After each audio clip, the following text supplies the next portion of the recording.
My HOA thought they could destroy me with a $500 fine. Not just once, but every single day. They planned to bleed me dry, threaten my home, and make me bow down to their power. But instead, I turned the tables and made them pay $20,000 of their own money. Here's how their arrogance backfired. It began with a letter slipped into the small metal mailbox at the edge of the driveway. A crisp white envelope, the HOA's logo stamped smugly across the corner, almost humming with a strange authority. Most neighbors had grown accustomed to these letters. The little corrections demanding tighter lawns, neatly painted fences, or exact shades of beige on shutters. But for the homeowner at the center of this tale, that letter would mark the beginning of a battle unlike anything the HOA expected. The house itself was nothing extravagant, just a modest place with a comfortable yard, a garden bursting with color, and a driveway that sloped neatly down to the road. It was obvious that care had been taken to keep the property welcoming, with seasonal flowers lining the walkway and grass trimmed to a respectable height. From an ordinary visitor's perspective, it was pristine, even charming. But the HOA rarely viewed matters through ordinary eyes. Their eyes searched not for beauty, but for authority, for rules they could latch onto, for opportunities to expand their grip. The letter announced that the homeowner was in violation of HOA regulations. The supposed infraction, coldly spelled out, centered on the garden beds by the walkway. The colors were unauthorized. Flowers, bright and cheerful in shades of red and yellow, were apparently forbidden because only muted tones matched the planned aesthetic. This, the letter insisted, was unacceptable. And the punishment: a fine of $500 for every single day the flowers remained unremoved. At first, the homeowner believed this had to be some kind of mistake. Surely no reasonable group would demand that vibrant, harmless flowers be ripped out in exchange for bland uniformity. But when a second letter arrived just 2 days later, repeating the threat with stiff legal phrasing, the truth settled in. It was no mistake. The HOA saw this small, harmless detail as their leverage point, a way to flex their unseen muscles. The garden had been tended carefully over years, an expression of pride and joy. Neighbors walking by often admired it. Children pointed at the butterflies drifting over it. It added to the neighborhood's warmth rather than detracting from it. Yet here was a governing body insisting it was enough to issue a $500-a-day punishment until it was destroyed. That number seared itself into the homeowner's mind. $500 every day. Not a one-time slap on the wrist, not even a negotiable settlement. It was designed not to correct, but to intimidate. By the end of the week, the mounting fines would equal thousands. By the end of a month, enough to cripple savings. The letters escalated. Next came printed warnings taped to the front door. Then, glossy packets slipped under the door, each one more insistent than the last. They threatened liens against the property, the possibility of seizure of assets if the garden was not brought into compliance. What had been a home of peace started to feel under siege. The tension wasn't invisible either. Neighbors began to notice that the tone of the HOA was shifting across the entire community. Where once reminders were polite and rare, suddenly citations and warnings were flowing more freely. A mailbox left open for a few hours. A trash can set out 15 minutes early. Small things were being pounced upon with fees attached. People lowered their voices when HOA members passed by, aware that one wrong word might lead to sudden retribution. In the middle of it all, the homeowner realized this wasn't just about flowers. This was about power. The HOA had grown confident enough to think they could financially crush anyone who failed to obey. And in choosing a $500-a-day punishment for a garden, they picked their fight. The odd part was the hypocrisy. More than once, the homeowner had watched HOA board members drive by in vehicles that didn't meet their own restrictions. They helped themselves to exceptions when it suited them. Their homes weren't always within the very rules they now weaponized against others. Yet none of them faced fines. Only regular homeowners, those not sitting inside board meetings, were targeted. That imbalance was a glowing red warning. What the HOA hadn't counted on was the resolve of the person they were targeting. Instead of quietly tearing up beloved flowers, instead of paying the fines, instead of surrendering, the homeowner started documenting everything. Every mailed letter was placed neatly into a growing folder. Every notice stuck to the front door was photographed before being peeled away. Dates and times were logged. Neighbors began to share their own stories, whispering about fines they had paid under quiet protest. Slowly, a pattern began to emerge. The HOA wasn't just enforcing rules. They were inventing violations to create revenue streams. It became clear that the HOA wasn't just bluffing. They truly intended to force the issue, and the fines added up. The stack of notices claimed over $10,000 owed within just a few weeks. The intimidation tactic grew heavier. Warnings of court action and property liens pressed harder through each letter. But now, far from cowering, the homeowner had started to prepare. The decision wasn't taken lightly. Fighting an HOA meant stepping into the world of legal filings, challenges, and months of grueling pushback. But the injustice was simply too sharp to ignore. Friends and neighbors offered quiet encouragement, warning that it might be hopeless to fight an entrenched board. Yet the evidence piling up told a different story. With every unreasonable demand, the HOA only built the case against itself. The first consultation with an attorney felt like a turning point. As the homeowner laid out the letters, the documentation, the long list of escalating fines, something shifted. The attorney raised a brow, studied each page, and gave a slow nod. This wasn't just homeowner versus authority. This could be a full reversal of power, one that might not just remove the $500-a-day fines, but force the HOA to pay dearly for their arrogance. By the end of that first meeting, a strategy began to form. A case could be built not only to erase the unjust fines, but to highlight the HOA's abuse of power, its shady financial leverage, its disregard for fairness. Neighbors would be willing to speak on the record. Evidence was already sharp and detailed. Everything, from the brightly blooming flowers to the outrageous dollar figures slapped against them, would serve as proof of corruption. The battle line had been drawn, though neither side fully understood the storm about to break. The HOA believed they still held control, pressing fines at will. What they didn't know was that their target was already planning a counterstrike, so devastating it would bankrupt their smug confidence and turn their threats into a humiliating downfall. And, with the first legal challenge drafted and signed, the tide quietly began to turn. Once the first legal papers were drawn and quietly submitted, the homeowner felt a shift, a sense of resolve replacing the earlier anxiety. But what they didn't anticipate was the sheer stubborn arrogance of the HOA. With their authority challenged, the board dug in its heels not with caution but with fury, layering on more intimidation tactics. Desperate to remind everyone who supposedly ran the neighborhood, the letters kept coming, but now they grew more aggressive. Instead of the polite, though stiff language of initial violations, these new notices were cloaked in legal threats, warning about seizure of assets, foreclosure proceedings, and the destruction of community standing. They repeated the phrases so often that the homeowner could practically recite them by heart. To the HOA, this wasn't merely about flowers anymore, it was a battle of dominance. How dare one member stand their ground? How dare anyone question the board's absolute power? But with every threat, the evidence binder grew thicker. Each certified letter carried a new date stamp. Each aggressive demand was another nail in the coffin. The attorney advised patience. Let them keep writing, let them dig their own grave. And oh, how they kept digging. The HOA began spreading whispers through the neighborhood. Neighbors overheard board members casually slandering the homeowner. Claims about unpaid dues. Claims that the homeowner was trouble.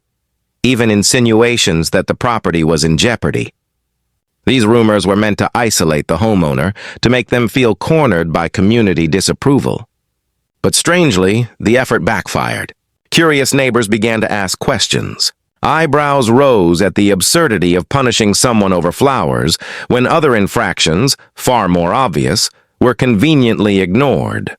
The board did not like murmurs of discontent, so they turned their focus to making an example out of the homeowner. At the next HOA meeting, without even inviting the accused resident, the board voted to add special assessments onto the homeowner's account, extra charges framed as punishment for causing administrative strain. When the statement arrived in the mail, the number jolted off the page, an additional $6,000 owed. That was their fatal mistake. The attorney nearly laughed when reviewing the documents. Stacking penalties without following due process, inventing assessments without transparency, silencing the accused by refusing to allow a defense, these weren't just violations of fairness. They were full-blown breaches of HOA law. They took what could have been argued as a difference of interpretation over landscaping and turned it into corporate bullying on paper. In doing so, they handed over ammunition, neatly typed out in their own words. Meanwhile, tension in the neighborhood grew. Some residents, tired of hidden fees and silent compliance, began ringing the homeowner's doorbell, quietly sharing their own grievances. One couple admitted they had been fined over unapproved curtains. Another revealed they'd been penalized for a children's swing set visible from the street. Each whispered story was logged and added to the pile of testimonials. The HOA had ruled through silence for years, but now silence was cracking. Still, the board pressed their narrative. They believed the homeowner couldn't sustain a drawn-out fight. They imagined the homeowner sinking under the weight of multiplying fines, folding before the battle reached a climax. Their arrogance blinded them to the fact that their opponent wasn't sinking at all, but carefully, methodically building an airtight case. Weeks stretched into months, and with each week the paper trail bulked up. By now, the bogus tally the HOA claimed had ballooned to astronomical numbers. Unpaid fines of more than $20,000, stacked like bricks of imaginary money. To them, this meant victory. They envisioned a court ruling awarding them the total sum, a financial knockout that would terrify anyone else foolish enough to resist them. But as the attorney explained to the homeowner in crisp certainty, those numbers didn't terrify anyone. They exposed the exact opposite: greed, excess, and total lack of restraint. Any judge reviewing this would not see order or discipline. They would see abuse. The quiet buildup reached a flashpoint. One day, a notice was taped boldly in red lettering to the front door. It declared intent to place a lien against the property. To an unsuspecting resident, this might have been the end game. The board was effectively threatening to take control of the house itself, dragging the entire home ownership into jeopardy over flowers in a garden bed. It was meant to intimidate, to frighten into submission once and for all. Instead, that piece of red-inked paper became the evidence that broke the case open. The homeowner's lawyer snapped a photo before filing it neatly with the rest of the folder. To threaten a lien without legal standing, without proper notice, and without due process was not just overreach, it was an outright violation. The strategy was clear now. Escalate the situation to its absolute breaking point. Then expose it in court under the weight of undeniable facts. The homeowner's nerves had transformed into a quiet flame of determination. Every bloom in the garden bed now seemed like a personal banner waving in defiance. Every flower, still standing in its bright red and yellow colors, told the neighborhood that intimidation hadn't worked. That power hadn't prevailed. As court proceedings officially began, the HOA board stayed arrogant. They stormed into the legal process confident that their mountain of fines and citations would crush resistance flat. They laughed off the idea that their methods could ever be questioned. They had walked unchallenged for too long to imagine this time could be different. But in the hushed hours of preparation, it was the homeowner who grew stronger. With evidence meticulously documented, with stories from neighbors tucked into prepared witness statements, with an attorney more than ready to call out abuse, the tide was about to turn. The HOA didn't realize it yet, but the case no longer belonged to them. It belonged to the truth. The first official court date was inked on the calendar. The HOA prepared, brimming with arrogance, rehearsing their show of authority. Across town, the homeowner quietly prepared an entirely different script, one that would shine a blazing light on corruption, embarrass the HOA at every level, and transform this one-sided bullying into a landmark reversal none of them could forget. The flowers still bloomed by the edge of the walkway. Neighbors passed by and smiled. What had once been a simple patch of colors now stood as a symbol of resistance. The storm was gathering, and its center would no longer be weak. The HOA was about to face its reckoning. And as the court date neared, one thought circled constantly in the homeowner's mind. The board thought they could extract $20,000 in fines. Soon, they would be the ones writing a check for nearly the same amount. The first court date arrived quietly, almost deceptively, on an otherwise ordinary morning. To look at the calm sky and hear the chatter of birds was to imagine that nothing significant was unfolding in the neighborhood that day. But inside, beneath the neat exterior of suburban order, a storm was finally stepping out from the shadows and into the light of a courtroom. As the homeowner drove to the courthouse, the folder of evidence sat resting on the passenger seat. Dozens of letters, photographs, and statements were gathered neatly inside. Each page carried a weight of intimidation once meant to suffocate one household into submission, but now neatly transformed into weapons primed for defense. In truth, the homeowner had expected nerves to overwhelm this moment. Instead, a strange calm had set in. The weeks and months of preparation, the endless stream of threats, the red ink line, they had already carried the sting. Walking into court felt like the final act in a play that had been written by the HOA itself, only this act would not end the way they predicted. The HOA board members arrived differently. They strode through the courthouse doors in a clump, their expressions puffed with self-importance, legal pads tucked under their arms. To them, this day was a simple formality, nothing more than the system acknowledging their dominance. They whispered to each other with smug smiles, as though victory was already theirs, before a judge had even entered the room. Depositions had already laid some groundwork, and cracks were visible even before the first gavel strike. During questioning, the HOA had struggled to explain the exact rule the Flowers had supposedly violated. They cited vague language about uniformity of landscaping, but could not produce a specific clause requiring muted tones. Asked to clarify the justification for $500 a day fines, one board member had fumbled, muttering about deterrence measures that had no basis in their charter.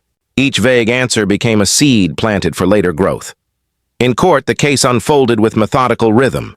The HOA's attorney opened with confidence, speaking of community standards and consistency. They presented a summary of the massive fines, the forged narrative that the homeowner was defiant and disruptive. It was a performance, carefully rehearsed, meant to overwhelm by sheer numbers. They laid out the sum total, over $20,000 owed, as though quantity alone would silence all doubt. But then the counterstrike came, the homeowners. Attorney rose and set the binder gently on the desk as though it were a prize. One by one, pieces of evidence were placed into record. Certified letters bearing threats of liens long before due process. Notices claiming violations without references to actual bylaws. Rules enforced on one house but ignored on others. The photographs made the contrast obvious.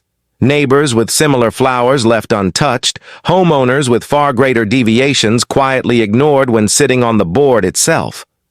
Hypocrisy, bold and undeniable, now projected under the courtroom lights. Testimonies were just as devastating. A neighbor spoke of being too frightened to protest fines for their child's swing set. Another described paying penalties for leaving a trash bin visible for an extra half hour, only to later see an HOA board member do the same thing without consequence. Each statement chipped away at the illusion of authority the board tried to project. This was no dedicated stewardship of a community. This was targeted abuse, wielded like a club for profit and power. At each turn, the HOA's attorney dwindled in confidence. Objections rose and fell. Attempts to redirect attention away from the facts failed. And still, the evidence grew heavier, tumbling down like bricks until the sheer weight seemed to rattle even the judge behind the bench. The pivotal moment came when the judge examined the lien notice. The red-inked threat taped to the homeowner's door demanding compliance or property seizure stood as a glaring beacon. The judge's expression hardened while reading it, and silence pressed like thunder across the room. The words were plain, an unauthorized premature lien threat levied without due process, issued like a weapon. It wasn't enforcement. It was bullying, documented in the board's own handwriting. In that silence, the dynamic shifted. For the first time, the board felt their armor begin to splinter. Their smug smiles faltered. Their seats felt hot. All the confidence they carried into the room began to unravel as they realized they were not declaring victory in this space. They were being unveiled under harsh scrutiny. The court set dates for hearings to continue, clearly unwilling to accept the HOA's posture as fact. Instead, the case began bending toward the homeowner, momentum shifting like a tide breaking on stone. A clash that had begun as flowers on a walkway was now cemented as something far larger, a referendum on the HOA's misuse of power. Back at home that evening, the homeowner looked around their garden again. The flowers glowed softly in the light of the setting sun. They had stood untouched through months of threats and fines. Passers-by smiled more openly now, whispers circulating that maybe at long last the iron hold of the HOA might break. And still, the board did not retreat. To them, even in this growing shadow of defeat, doubling down remained instinct. They huddled late into the night, devising new ways to defend themselves, still stubborn enough to think their position could be salvaged. They did not yet see that the clock had already begun ticking down, not to the homeowner's surrender, but to their own reckoning. The next phase of the trial loomed. Evidence had been unveiled, testimonies had cut holes in their armor, and the lien notice had scorched their defense. Yet the homeowner's attorney cautioned that arrogance often makes people reckless when they realize control is slipping. The HOA board was cornered, and cornered adversaries sometimes fight hardest before they collapse. The war was not over, but the board now faced the undeniable truth. Their $500-a-day fines had turned into the very noose tightening around their own operations. Their confidence would not protect them. Their invented numbers would not save them.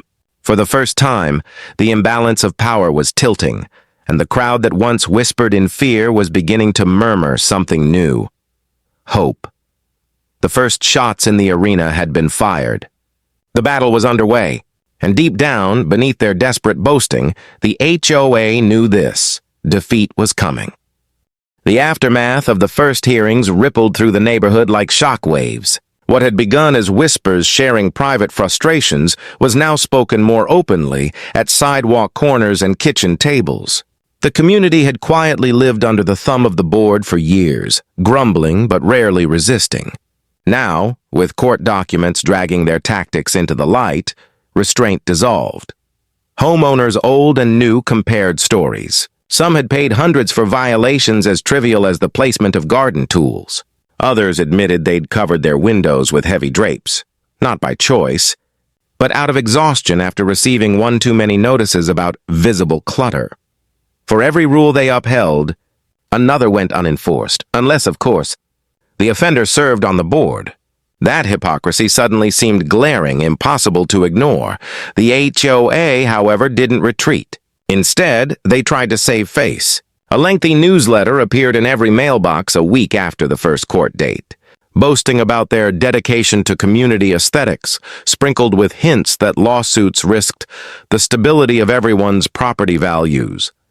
But the language reeked of panic, and for many, the message made things worse. Residents who once accepted the HOA's heavy hand silently now felt insulted. The very fines and threats that crushed them were being packaged as community service, while evidence in the courtroom painted a different picture, one of abuse.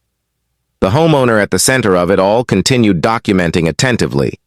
Every newsletter, every slip into the mailbox became yet more evidence. The binder grew thicker, now resembling a novel written entirely by the HOA's arrogance. Then came the discovery phase. The court required financial disclosure, and what spilled out shocked even the attorneys accustomed to HOA disputes. The HOA's budget was riddled with inconsistencies. Administrative costs far exceeded what a small board should logically require. Thousands of dollars disappeared each year into nebulous categories labeled as compliance or enforcement, no receipts explaining where the money had gone. The very fines the board levied against homeowners appeared scattered across shady expenditures that couldn't be tracked. A pattern took shape, one that suggested the board wasn't just abusing rules for satisfaction. They were using their positions to bleed their own neighbors dry.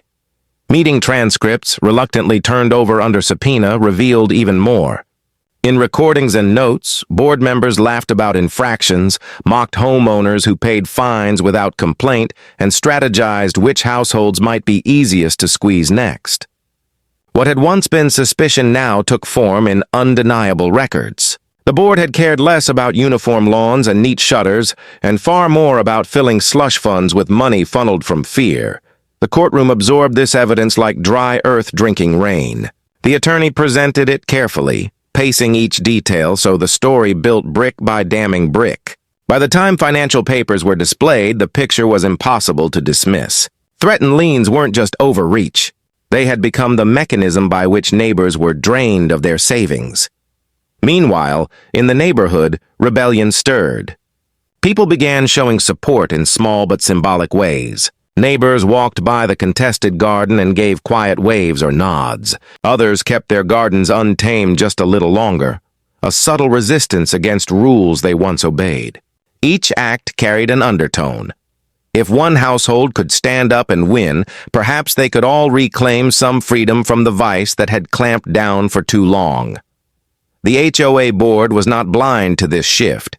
At subsequent meetings, their usual confidence cracked. Some members bickered quietly among themselves, frustrated as legal fees began bleeding the treasury. The fines they had counted on collecting, the $20,000 they waved like a weapon in court, were no longer arriving in neat checks. Instead, money flowed the other direction, evaporating into attorney bills and desperate attempts at damage control.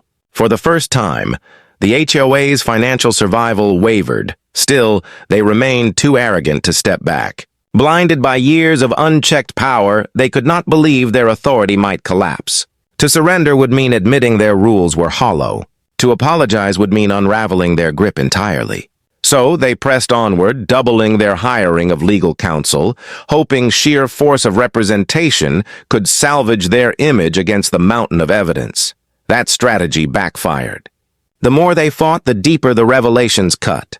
At the next hearing, the attorney representing the homeowner presented comparative photographs of multiple homes, proof that rules were enforced only when it served the board's convenience. One photo showed a board member's driveway cluttered with toys for weeks, untouched by enforcement. Another showed a board president's home painted in a shade specifically disallowed in the official bylaws. No notices, no fines, no $500 a day, only silence for themselves. The hypocrisy left the courtroom stunned. This wasn't community protection. It was an empire of double standards. The board members sat frozen, the smugness drained from their expressions. At the end of the hearing, the judge's words, brief but heavy, delivered the weight of inevitability. The discovery process had exposed significant concerns, and absent a convincing explanation, the HOA faced not only the dismissal of their fines, but potential financial liability. It was official. The pivot point of the battle was reached. What started as a single homeowner out of compliance was now the HOA scrambling to keep its very foundation intact. Back home, the homeowner noticed something incredible. The once ominous HOA newsletters stopped arriving.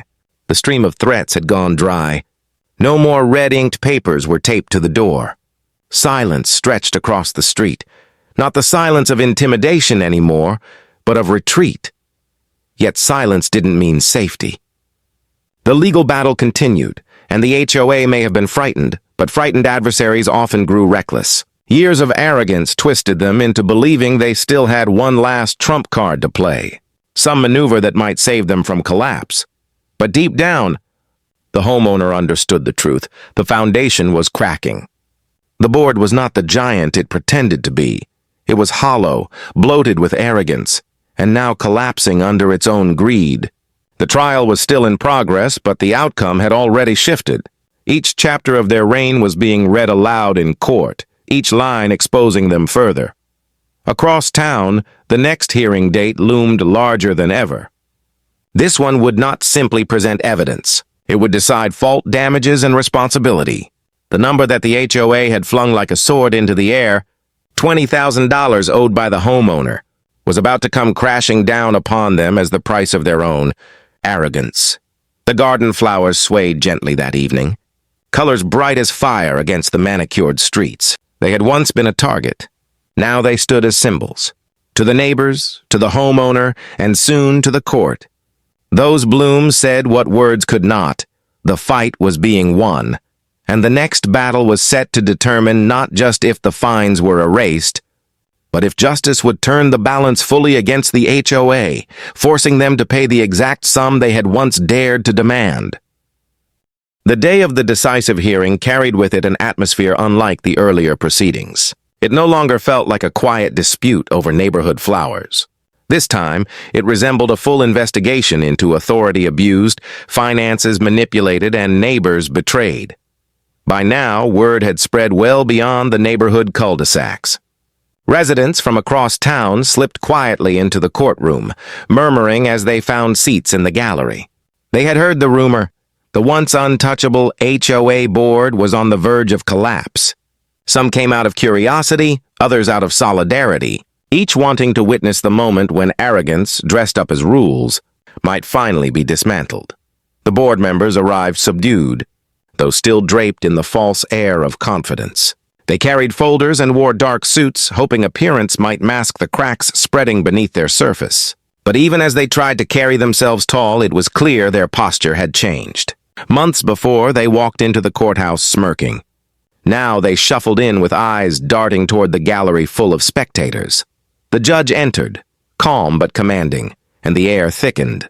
This was the session designed not only to discuss evidence, but to weigh responsibility. Claims had already been challenged, inconsistencies unraveled. Now, the battle centered on interpretation and accountability.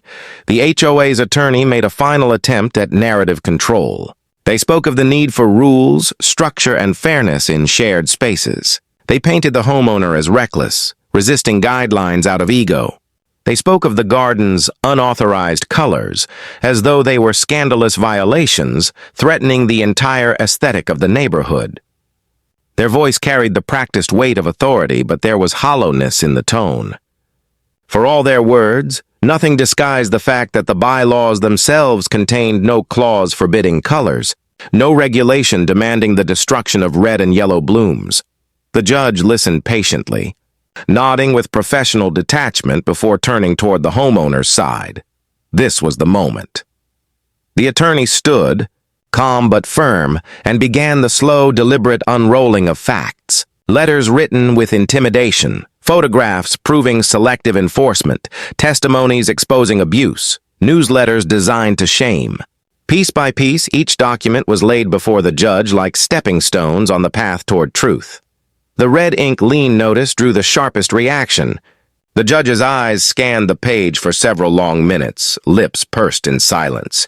It was more than sloppy enforcement. It was reckless overreach. To threaten someone's home over flowers not only betrayed the spirit of fairness, it broke compliance procedures entirely. Then came the financial disclosures.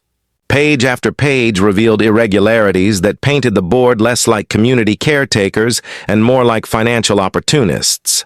The inflated administrative costs, the unexplained disappearance of funds, the smug words captured in meeting transcripts, treating their authority as a game and their neighbors as resources to be drained. Gasps rippled across the gallery. Even among those already disillusioned with the HOA, the sheer brazenness of the record stunned them. It was one thing to enforce rules harshly. It was another to wield them like weapons for profit. Additional voices rose through witness statements. A neighbor described how the HOA tormented their family until they paid fines for an incorrect curtain shade, even as a board member's own home flaunted a violation of equal magnitude. Another resident testified that they, too, received threats of liens after a single missed payment on dues. Their fear so strong they handed over money they couldn't afford just to avoid imagined foreclosure. Each account built pressure like hammer blows falling against a wall. The image of impartial guardians shattered completely. What remained was a portrait of hypocrisy, negligence, and exploitation. The HOA board members shifted nervously in their seats, their attempts at composure failing with every revelation. At one particularly damning mention of misused funds, one member lowered their head into their hands, realizing the gravity of what was being exposed. The homeowner, though quiet, felt the swell of momentum. Months of dread and preparation fueled this moment. Every scrap of evidence painstakingly cataloged, every line documented, was now laid bare before a body of law that could no longer ignore it. When closing arguments finally arrived, the HOA's lawyer attempted a last defense to remind the judge of the power of contracts, the signed agreements homeowners had accepted when choosing to live in the community. But the attorney defending the homeowner shut it down with exquisite precision. Yes, a contract had been signed, a contract that bound both parties, not just the homeowner. And in that contract, accountability fell on the board as well. These rules existed not for profit, but for fairness. They were never intended as weapons of fear. The closing words resounded through the courtroom. Rules without fairness are oppression, and authority without accountability is corruption. When the gavel struck to mark adjournment for deliberation, silence lingered. The gallery buzzed only after the judge departed, whispers carrying like electric sparks. The board left hurriedly, heads low, while the homeowner lingered, watching the storm they had endured inch closer to resolution. That night, the neighborhood felt different. People glanced at the contested garden, its colors burning bright in the dusk, and knew it had become more than flowers. It was a symbol of resistance made solid, proof that standing firm could ripple change far wider than one person's yard.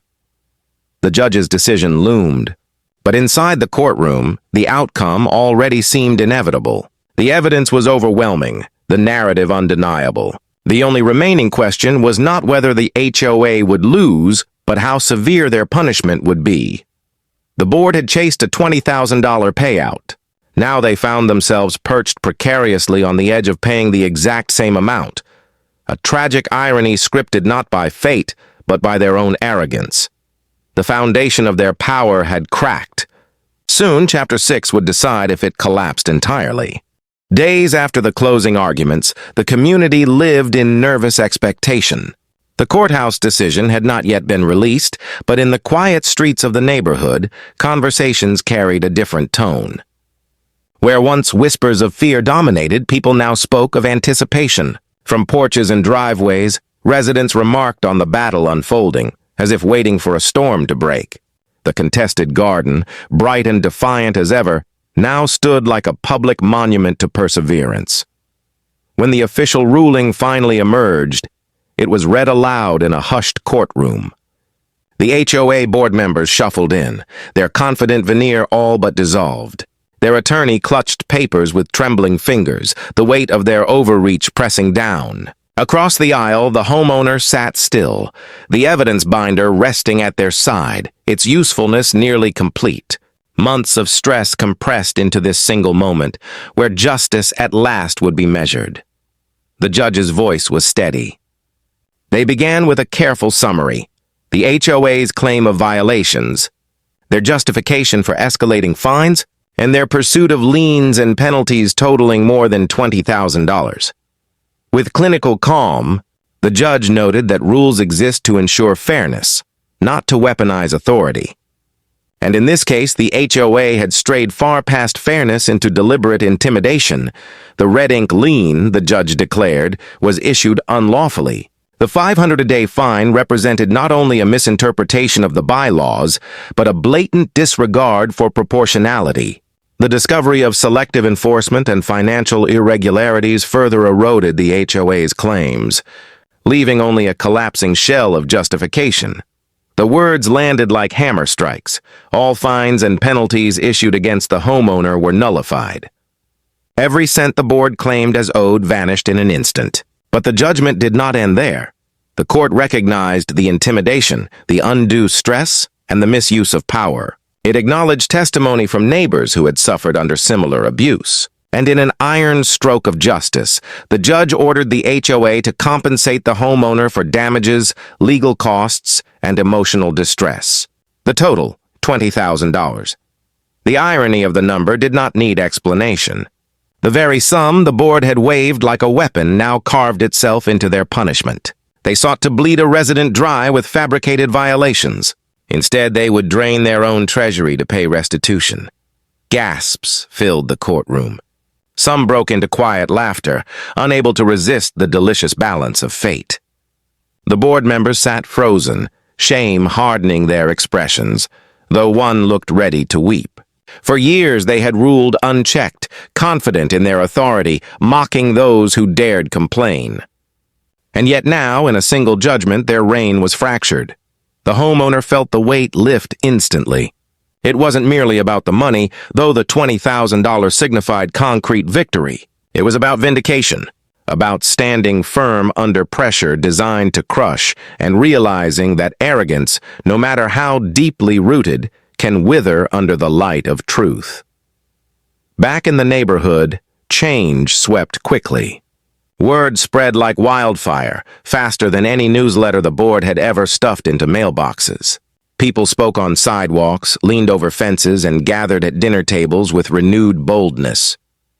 Stories of mistreatment that once carried shame now spilled freely. The HOA had been humbled. Their image of invincibility lay shattered. The board tried to spin the outcome, issuing a formal statement about restructuring and promising new transparency.